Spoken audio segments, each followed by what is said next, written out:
સુરતના ડિંડોલીમાં RD gate પાસે 5 વર્ષની બાળકી પર બળાત્કાર કરનાર જાનવરની ડિંડોલી પોલીસે ધરપકડ કરી। સુરતના ડિંડોલી આરડી ફાટક પાસે વાસનાની હદ વટાવી દેતી ઘટના પ્રકાશમાં આવી છે, જ્યાં એક 37 વર્ષના યુવકે 5 વર્ષની માસૂમ બાળકી પર બળાત્કાર ગુજાર્યો છે। દિવસ દરમિયાન દાદા દાદી સાથે રહેતી માસૂમ બાળકીનું અપહરણ હવસનો શિકાર બની થોડા જ કલાકોમાં ડિંડોલી પોલીસે બળાત્કાર કરનારને પકડી પાડ્યો।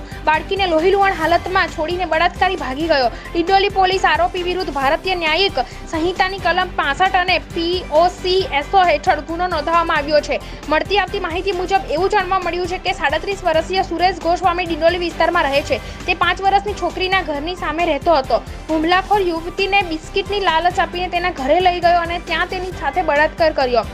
પોલીસ તપાસમાં બહાર આવેલી માહિતી મુજબ આ 5 વર્ષની બાળકીના માતા પિતા બંને દિવસે કામ પર જાય છે, જ્યારે બાળકી તેના દાદા દાદી સાથે રહે છે। પડોશમાં રહેતો સુરેશ ગોસ્વામી નામનો યુવક યુવતીના પરિવારજનોને તેમજ પરિવારને જાણતો હતો અને અવારનવાર યુવતીના ઘરે આવતો હતો, પરંતુ તે યુવતીની પોતાની સાથે લઈ ગયો ત્યારે કોઈને શંકા ગઈ ન હતી।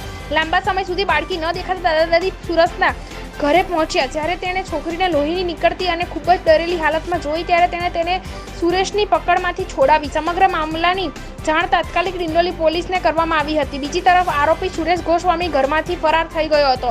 જોકે પોલીસે થોડા કલાકોમાં જ આરોપી સુરેશ ગોસ્વામીની ધરપકડ કરી હતી। હવે ડિંડોલી પોલીસે સુરેશ ગોસ્વામીની ધરપકડ કરી વધુ પૂછપરછ અને તેની કોઈ ગુન્હાની ઇતિહાસ છે કે કેમ તે અંગે તપાસ કરવામાં આવી રહી છે।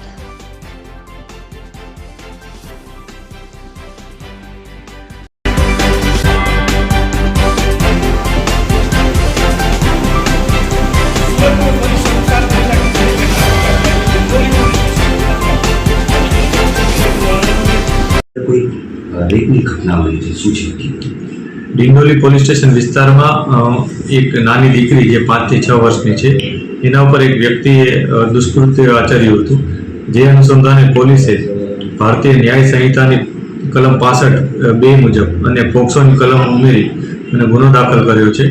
આ ગુનો દાખલ કરી અને પોલીસે જે આરોપી છે એને ગણતરીના કલાકોમાં જ પકડી લીધેલ હતો। ત્યારબાદ જે જરૂરી પુરાવા હતા એ પણ સાથે રાખ્યા હતા અને સમગ્ર વિગત મળતા એને ધરપકડ કરવાની અત્યારે પ્રક્રિયા ચાલુ છે। જે આરોપી છે એનો ગુનાહિત ઇતિહાસ અમે તપાસ કરી રહ્યા છીએ। અત્યારે જે પોલીસ પાસે માહિતી છે એ મુજબ જે આરોપી છે એ પડોશી છે આ દીકરીનો અને એના પરિચયમાં જ હતો। જ્યારે દીકરીને કોઈને કોઈ બહાને જેમ કે કંઈક ખાવાનું આપવાના અથવા ચોકલેટ કે એવું કોઈ બહાને એને ત્યાંથી લઈ ગયો હતો અને પોતાના ઘરમાં લઈ જઈને આ દુષ્કૃત્ય આચર્યું હતું। જ્યારે દીકરી મળી આવી હતી ત્યારે એની કન્ડિશન થોડી ખરાબ હતી, એના બ્લીડિંગ થયું હતું, એને લોહીના નિશાનો પણ હતા। આ ઉપરાંત જે આરોપી હતો એ પણ કડંગી હાલતમાં હતો। આ મુજબની પરિસ્થિતિ એ સીન ઓફ ક્રાઇમમાં હતી। પોલીસે ત્યારબાદ આરોપી ત્યાંથી ભાગી ગયો હતો। પોલીસે ખૂબ જ ગણતરીના કલાકોમાં આરોપી સુધી પહોંચી ગઈ હતી।